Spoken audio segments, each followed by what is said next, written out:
কেমন আছেন আপনারা? আশা করি সবাই ভালো আছেন। আজকে আমরা এসেছি শ্রীকৃষ্ণ রায় জিউ মন্দিরে। এটি একটি ইতিহাস জড়ানো খুবই পুরনো মন্দির। প্রায় ৩০০ বছরের পুরনো একটি মন্দির, যা রয়েছে নদিয়ার কল্যাণীর রথতলায়। সেই মন্দিরটির বিশেষত্ব হলো এই মন্দিরের গায়ে খুব সুন্দর তখনকার দিনের করা টেরাকোটার কাজ। এই মন্দিরে ৪ বেলা ভোগ খাওয়া হয়। আমরা সেই ভোগও খেয়েছি। খুবই সুস্বাদু সেই ভোগ। আপনাদের সব কিছুই দেখাবো, কিভাবে আমরা সেই মন্দিরটি প্রদক্ষিণ করলাম, কিভাবে মন্দিরের গর্ভগৃহে প্রবেশ করলাম। শুরু থেকে শেষ পর্যন্ত ভিডিওটি দেখতে থাকুন, আর কিভাবে আমরা এই মন্দিরের সুস্বাদু ভোগও উপভোগ করলাম। চলুন দেখা যাক শ্রীকৃষ্ণ রায় জিউ টেম্পল। নমস্কার, আজকে আমরা চলে এসেছি আবার আরেকটা জায়গাতে আপনাদেরকে দেখাতে। এবার এসেছি কল্যাণী রথতলাতে শ্রীকৃষ্ণ জিউ টেম্পল। আমার পিছনে রয়েছে শ্রীকৃষ্ণ জিউ টেম্পল। আর কথা হোক বাংলা থেকে আজকে আমরা এই শ্রীকৃষ্ণ জিউ টেম্পল একটু ঘুরে দেখব, আর আপনাদের জানাবো এখানে আপনারা কিভাবে আসবেন আর নতুন জিনিস দেখার কি আছে। এই টেম্পলটি, এই মন্দিরটি অনেক পুরনো, 1785 সালের মন্দির। তো বুঝতেই পাচ্ছেন এত পুরনো একটা এখানে শিল্প ভাস্কর্যের একটা সমাবেশ রয়েছে, সেটা আপনাদের কাছে আজকে দেখাবো। আর কলকাতা থেকে কিংবা কৃষ্ণনগর থেকে খুবই কাছাকাছি, ট্রেনে এই জায়গায় আপনারা পৌঁছতে পারেন। সেটা আমরা বলে দেবো কীভাবে পৌঁছবেন। তো দেখতে থাকুন কথা হোক বাংলায় আজকে শ্রীকৃষ্ণ জিউ টেম্পল। আজকে আমার সাথে এই শ্রীকৃষ্ণ জিউ টেম্পলে আমি একা আসিনি। আজকে আমার সাথে আছে মানিক দেবনাথ। ওকে আপনারা এরপরে অনেক ভিডিওতেই হয়তো দেখতে পাবেন। তো মানিক দেবনাথ আজকে আমার সাথে আছে। ও আপনাদের এই মন্দির সম্বন্ধে, এই জায়গার সম্বন্ধে অনেক কিছুই বলবে।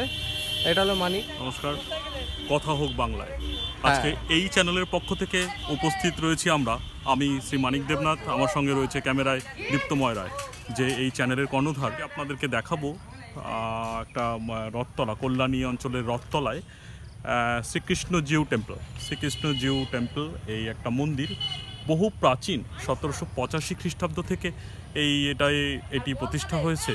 এর প্রতিষ্ঠার সঙ্গে জড়িত বা প্রতিষ্ঠা করেছেন যিনি, সেটি নিমাইচরণ মল্লিক এবং গৌরচরণ মল্লিক মহাশয়। এই দুজনের তত্ত্বাবধানে এই মন্দিরটি তৈরি হয়েছিল। একদম কল্যাণী নদিয়া অঞ্চলের শেষ প্রান্ত, যেটাকে বলা যায় গ্রাম কাঁচরাপাড়া, এবং ঠিক বাগমোড় থেকে কল্যাণীর দিকে আসতে, অর্থাৎ কাঁচরাপাড়া স্টেশন থেকে 27 নম্বর বাসে কল্যাণী রথতলা নেমে একটুখানি 2 মিনিট পশ্চিম দিকে হাঁটলেই এই মন্দিরটা চোখে পড়বে। বহুদিন এই মন্দিরটা সংস্কারের অভাবে পড়েছিল, একদম ভগ্ন দশায় পড়েছিল, কিন্তু এখনও পর্যন্ত তার বিন্দুমাত্র ধ্বংসের পথে এগোচ্ছিল। কিন্তু বর্তমান সংস্কারের জন্য সেটি এখনও টিকে রয়েছে। এবং সবথেকে বেশি যেটা বলার, যেটা আমাদের গর্ব, সেটা হচ্ছে এটি প্রাচীন নিষেধে এমনভাবে তৈরি, প্রাচীন রীতিতে এমনভাবে এবং এত পোক্তভাবে তৈরি যে বহু বছর অবহেলায় পড়ে থেকেও মন্দিরটা আজও পর্যন্ত সেরমভাবে দাঁড়িয়ে রয়েছে। বর্তমানে সংস্কার হয়েছে, আপনারা দেখতে পাচ্ছেন। আমি দেখাতে তাহলে আজকে আমরা আর কথা না বাড়িয়ে এগোই মন্দিরের দিকে। আমরা আস্তে আস্তে শ্রীকৃষ্ণ জিউ মন্দিরের দিকে এগোই, আপনাদেরও দেখাই। চলুন তাহলে। আজকে আমরা এই মন্দিরে ঢুকেছি, এটা প্রবেশদ্বার দিয়ে ঢুকছি মাত্র। আজ দেখুন কি সুন্দর গার্ডেন, দুপাশে ঝাউবন তৈরি হয়েছে। সামনে ওটা একটা আমরা সুন্দর মূর্তি দেখতে পাচ্ছি। সামনে গিয়ে দেখি ওটা কার মূর্তি।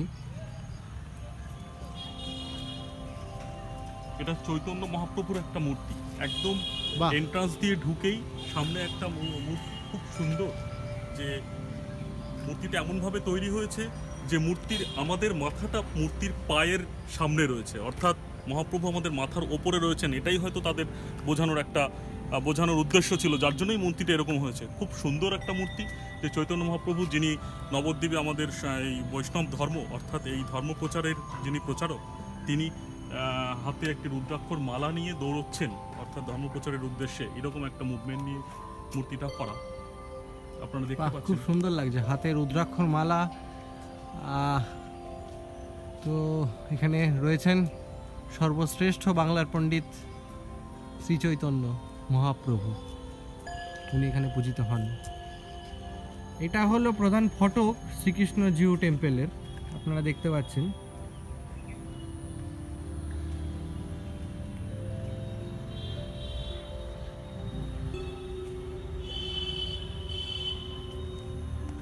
বাদিকে আমরা দেখতে পাচ্ছি রাধাচূড়া গাছ এবং তার পেছনে রয়েছে ফক্সটেল গাছ। খুব সুন্দর এই মাঠটা।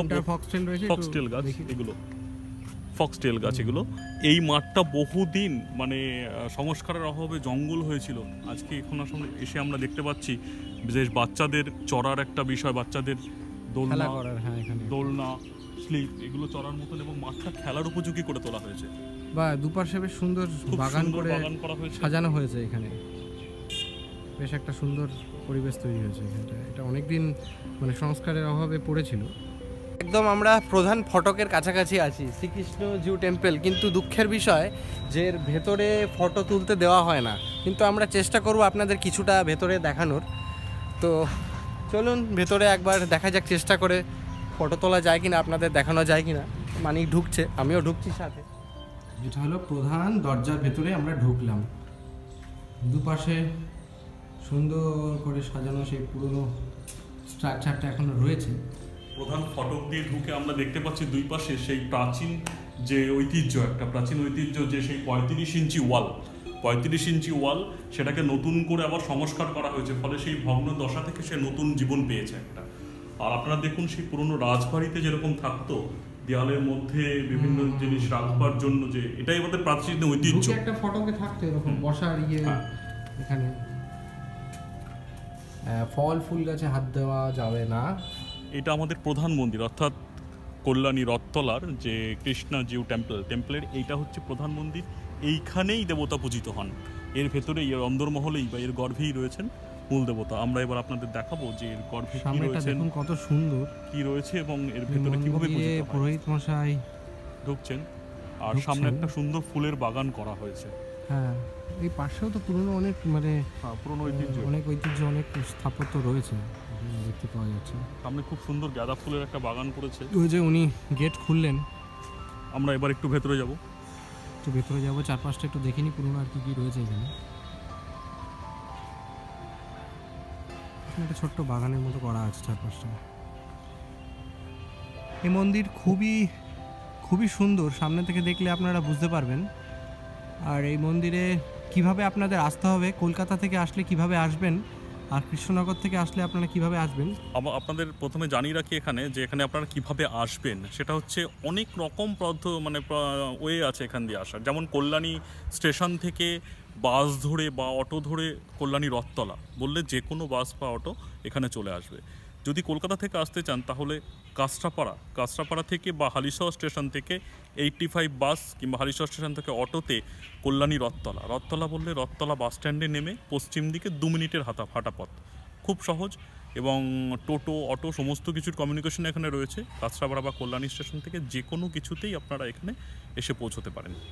আর ও যা বললো যেভাবে আসতে হবে, সেটা যদি আপনাদের শুনতে অসুবিধা হয়, কিভাবে আসতে হবে তার টোটাল ডিটেলটা পুরো সমস্ত কিছু ডেসক্রিপশন বক্সে দেওয়া আছে, এই ভিডিওটির নিচে দেওয়া আছে, আপনারা দেখে নেবেন। আর একটা লাইক কিন্তু অবশ্যই দরকার, আর সাবস্ক্রাইব না করা থাকলে সাবস্ক্রাইব করবেন। চলুন ভিতরে দেখা যাক, একবার দেখাতে পারি কিনা একবার চেষ্টা করে দেখি।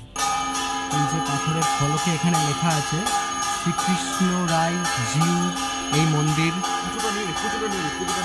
1785 সালে 1707 শতাব্দে ধর্মপ্রাণ নিমাইচরণ মল্লিক ও গৌরচরণ মল্লিক মহাশয় কর্তৃক নির্মিত হয়।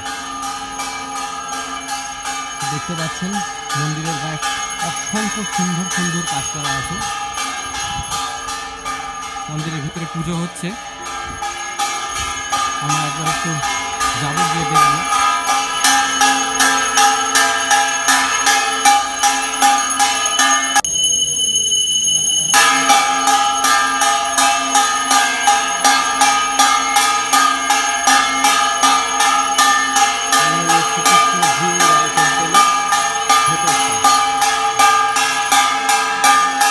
আমরা এখন প্রবেশ করছি এই মন্দিরের প্রধান গর্ভগৃহ, যেখানে দেবতার পুজো হয় এবং যিনি পুজো করেন প্রধান পুরোহিত, তিনি আমাদের সঙ্গে রয়েছে। এটা তো একটা ঐতিহ্যবাহী স্থান এবং বহু পুরনো।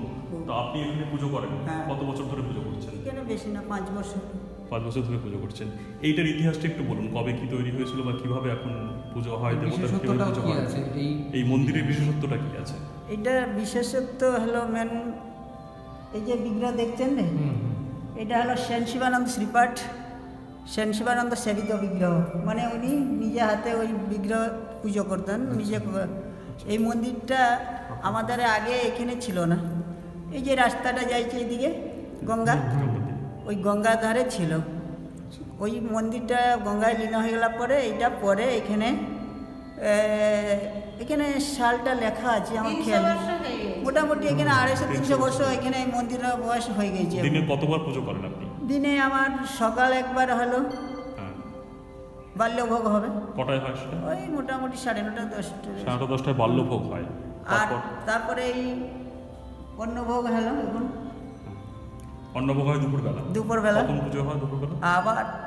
আবার 4টার সময় যখন খুলবো তখন জলপানি হবে। আচ্ছা, জলপানি 4টা। হ্যাঁ, আবার সন্ধ্যা আরতি 6:30টায় হবে। 6:30টায় হবে।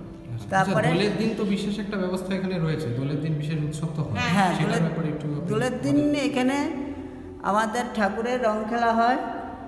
আমাদের প্রথম আগের রাতে দিন বুড়ি ঘর ওই যে এখানে উৎসব হয়, আমাদের রান্না পোড়ানো যেটা, হ্যাঁ, বুড়ি ঘর পোড়ানো হয়, যজ্ঞ হয়, তারপরে পরদিন হোলি খেলা। আচ্ছা, আমরা এবার প্রধান পুরোহিতের থেকে একটু জেনে নেবো যে রথের দিন এখানে একটা অনুষ্ঠান হয় খুব বড়। কিরকম অনুষ্ঠান হয়, কিরকম ভাবে পুজো হয় রথের দিন? রথের দিন সেটা আমাদের মন্দিরে সবথেকে বড় পর্ব রথ পর্ব। আর এইখান থেকে এই যে সামনে দেখলেন একটা লোহার রথ হচ্ছে, আমাদের কৃষ্ণ আর বলরাম দাদাভাই দুইজন পালিং করে যায়, পালিং করে যাই রথে উঠবে, রথের থেকে রথ টানা হওয়ার পরে আবার মন্দিরে ফিরে আসেন। এখানে আমার মাসি বাড়ি নেই, এইখানে সব কিছু। এই রথটার বিশেষত্বটা কি, মানে এই রথটা মানে নতুন কি রয়েছে এই রথটার মধ্যে, বিশেষত্বটা কি? শুধু শ্রীকৃষ্ণ জীবের মন্দিরের যে রথটা, এটা অন্যান্য রথের থেকে কিভাবে আলাদা? এই রথটার মধ্যে এটা আলাদা কিছু না। আচ্ছা, শুনেন, যে কৃষ্ণ সেই জগন্নাথ, আচ্ছা, বুঝলেন? অবশ্যই অবশ্যই জগন্নাথের রথ হয়, কৃষ্ণেরও রথ হয়। আপনারা এখানে রথের দিন আসলে দেখতে পাবেন যে কি ধরনের মহা ধুমধামের সহকারে এখানে রথযাত্রা পালন হয়। এইখানকে কাঁচরাপাড়া, কল্যাণী, হালিশহর, এমনকি নৈহাটি, কাকিনাড়া, ব্যারাকপুর থেকেও লোক আসেন এখানে রথযাত্রা উপভোগ করতে। এবং এই মন্দিরটা গঙ্গার একদম ঠিক পারে, বড়জোর 1 কিলোমিটারের ডিস্টেন্সে পায়ে হাঁটা পথ, গঙ্গার একদম পাশে অবস্থিত, খুব সুন্দর জায়গা। এবং রথের দিন খুব বড় অনুষ্ঠান হয়। আমরা দেখতে পাচ্ছি বিগ্রহটা এত সুন্দর করেছে এবং এই মন্দিরের যে নাট মন্দিরটা সেটাও এত সুন্দরভাবে সংস্কার করা হয়েছে। বহু বছর এই মন্দিরটা অবহেলায় পড়েছিল, প্রায় ধ্বংস হতে বসেছিল, ভগ্নাবশেষে পরিণত হয়েছিল, কিন্তু তারপরেও সেই সময়ের এত সুন্দর রীতি এবং এত ভালোভাবে প্রস্তুত করা হয়েছে সেটা, এবং তার জন্য এখন সংস্কারের পরে মন্দিরটাও নতুন করে পুনরায় নতুন জীবন ফিরে পেয়েছে। আমি এখান থেকে দেখতে পাচ্ছি শ্রীকৃষ্ণের অনেকগুলো রূপের মূর্তি এখানে রয়েছে, এবং গোপাল যে বাল্য বয়সের মূর্তি, এবং শিব ঠাকুরের মূর্তি, ত্রিশূল, নারায়ণ শিলা, গরুর পাখি, এগুলো অনেকগুলো রয়েছে। আমাদের সিদ্ধেশ্বরী মা, আচ্ছা, হালিশহরের সিদ্ধেশ্বরী মন্দিরের যে সিদ্ধেশ্বরী মা, এই জিনিসটা নিয়ে আমি আরেকদিন দেখাবো, সিদ্ধেশ্বরী মাতার গল্প, সেটা একটা আরেকটা ঘটনা। তো সেটার সেই মাও এখানে রয়েছেন, দেখতে পাচ্ছেন। এটা আপনারা দেখতে পাচ্ছেন গর্ভগৃহের সুন্দর ডিজাইন বা এই যে রীতিটা, এই রীতিটাকে বলা হয় প্রাচ্যরীতি।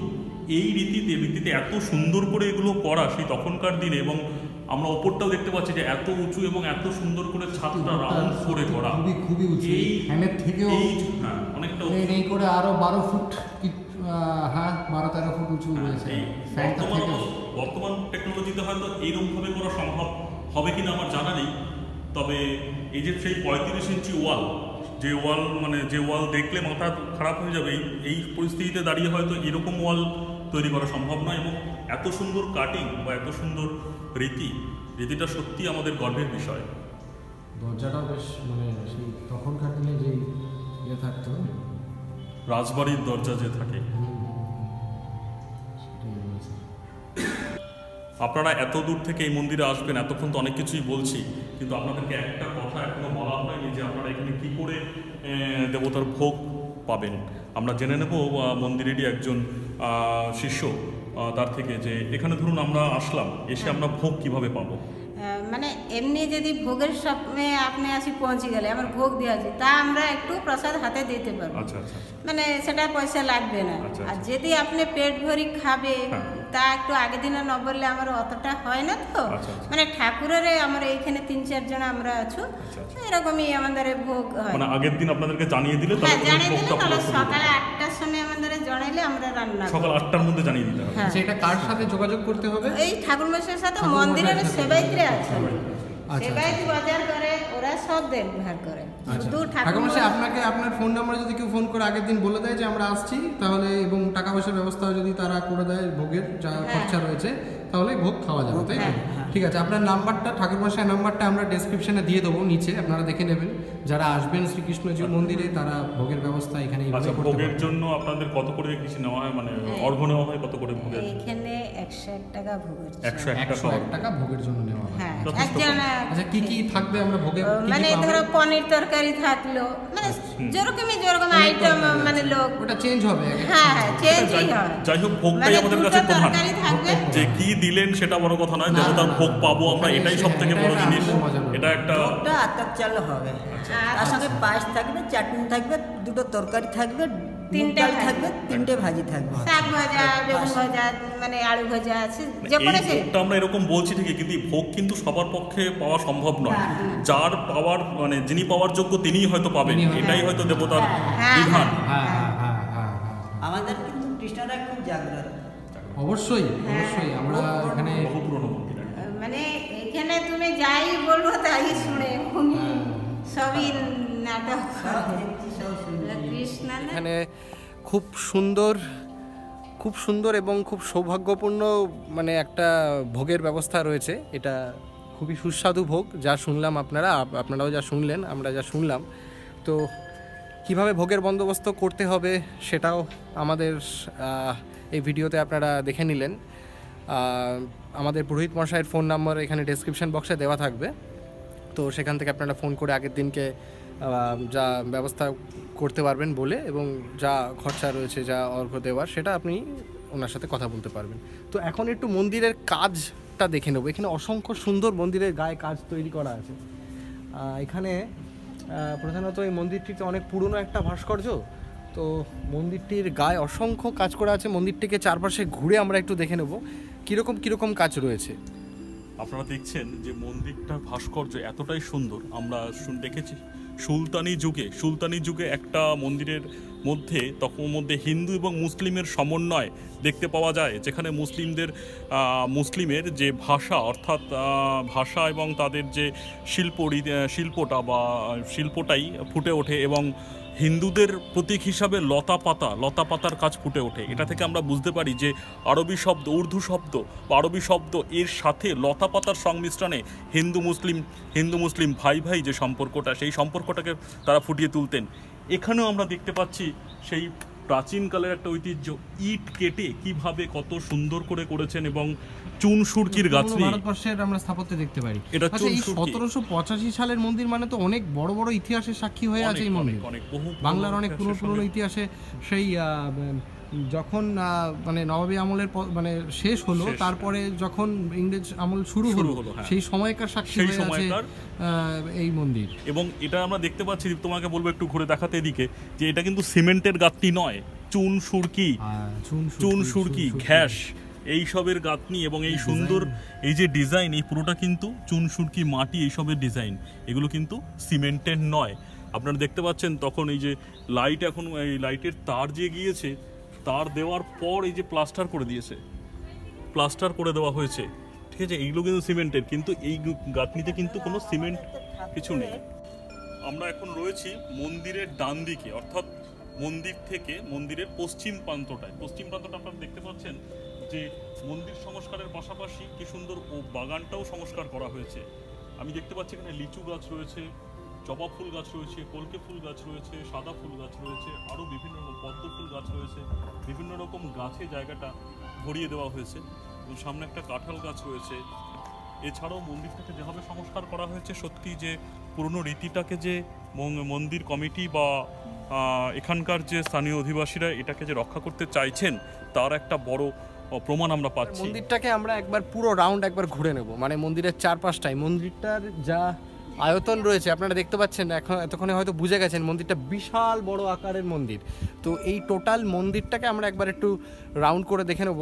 মন্দিরটা, চলুন আপনাদের সাথে এটা একটু ঘুরে দেখা যাক। মন্দিরের গায়ে রয়েছে একটা ফটক, পাশ দিয়ে বেরোনোর একটা দরজা এবং তার সুন্দর ড্রেনেজ সিস্টেমটা এখানে ড্রেনেজ সিস্টেমটা খুব দেখার মতো। ড্রেনেজ সিস্টেম যেটা করা আছে মন্দিরের এখান থেকে, বিগ্রহের সামনে থেকে যে কোনো ওই জল বেরিয়ে, পূজার যে সমস্ত জল রয়েছে তা বেরিয়ে এখানে নিকাশিত হয়। এখান থেকে ড্রেনেজ সিস্টেম সুন্দর করা আছে। এত পুরনো মন্দির কিন্তু তার ইঞ্জিনিয়ারিংটা বলতে হবে অনেক মডার্ন, তাই তো? একদম সেই হরপ্পা যুগে আমরা দেখেছি যে নিকাশি ব্যবস্থা কত সুন্দর ছিল। আমরা একটু রাউন্ড করে দেখি, পিছনে একটা স্ট্রাকচার রয়েছে, পুরনো স্ট্রাকচার। আচ্ছা আচ্ছা আচ্ছা আচ্ছা, ঠাকুরমশাই এই বিল্ডিংটা কিসের জন্য রয়েছে? আচ্ছা, এটা ভোগের জন্য রয়েছে। আচ্ছা, এই বিল্ডিংটা রয়েছে শ্রীকৃষ্ণ জিউ মন্দিরের পিছন দিকে ভোগের জন্য। আচ্ছা আচ্ছা, বেশ সুন্দর। সেই পুরনো রীতিতে এবং সুন্দর, এত সুন্দর সংস্কার করা হয়েছে জিনিসটা। আজও যে এটাকে যে রক্ষা করার পরিকল্পনা রয়েছে বা রক্ষা করবার ইচ্ছা রয়েছে অধিবাসী বৃন্দের রথতলার, সেটা আমরা পুরোপুরি প্রমাণ পাচ্ছি। এবং তার সেবায়িতটা রয়েছেন, এরপর আবার রং হবে, তাই তো? মন্দিরের পিছনে একটা দরজাও রয়েছে এখানে। এখানে ভোগ প্রবেশের দরজা, মন্দিরে ভোগ প্রবেশের দরজা হলো এটা, সেই ক্ষেত্রে এটা ইউজ করা হয়ে থাকে। আচ্ছা, আমি আরেকটা জিনিস বলবো যে কত সুন্দর পরিষ্কার করে রাখা হয়েছে। অর্থাৎ এখানে যে মানুষ খুব একটা আসে তা নয়, কিন্তু যারা সেবায়িতরা রয়েছেন তারা কি সুন্দর জায়গাটাকে পরিষ্কার করে রেখেছেন যে মন্দির, ভক্তি ভরে মন্দির বলতেও ইচ্ছা করে এই জায়গাটাকে। অর্থাৎ একটা শান্তির জায়গা, একটা মানে আধ্যাত্মিক জায়গা, এটাই বোধহয় আসলে মন্দির। এবার একটা এমন জায়গায় এসে উপস্থিত হয়েছি আমরা, শ্রীকৃষ্ণ জিউ মন্দিরের ঠিক পিছনের যেখানে ভোগ দেওয়া হয়, উনি আমাদেরকে ভোগ দিচ্ছেন, একটি সুস্বাদু ভোগ ঠাকুরমশাই। আর উনি আমাদেরকে ভোগের জন্য আজকে আমাদেরকে এই ভোগের সৌভাগ্য করে দিয়েছেন। তো এত সুন্দর ভোগ আপনারা দেখতে পাচ্ছেন, এই ভোগটি খাবার আজকে আমাদের সৌভাগ্য রয়েছে, আপনাদেরকেও দেখিয়ে দেবো। এই বিষয়ে আমি একটু বলবো, সৌভাগ্য বলতে আমাদের সৌভাগ্য যে আমরা ভোগটা পাচ্ছি। অবশ্যই অবশ্যই অবশ্যই অবশ্যই অবশ্যই, সেই সৌভাগ্যটাই তো উনি করে দিয়েছেন। জানি না কিছু আমরা যে আমরা আজকে পাবো কিনা, কিন্তু থাকবে কিনা সেটা নিয়েও সন্দেহ ছিল, কিন্তু আজকে আমাদের ইনাদের এত ভালো ব্যবহার না বলতেই ওনারা ভোগের আয়োজন করেছেন। আমরা সত্যি খুব খুশি। আপনারাও একদিন আসুন, প্রত্যেকে একদিন আসুন, এসে মন্দিরটা দর্শন করুন। এবং এই দেখতে পাচ্ছেন ভোগের মধ্যে কি কি রয়েছে একটু আপনি বলে দিন। উচ্ছে ভাজা, শাক ভাজা, ভেন্ডি ভাজা, মানে লাউ শাক তরকারি, আর এমনি ধোকা তরকারি, পায়েস, চাটনি। এটা সব পুরোপুরি আড়তপ চালের ভাতে ডাল। সুন্দর সুন্দর সুন্দর। তো এই দারুণ ভোগটা করা যাক, উপভোগ করা যাক। তো এখন এই ভোগটা খাচ্ছি, একটু এদিকে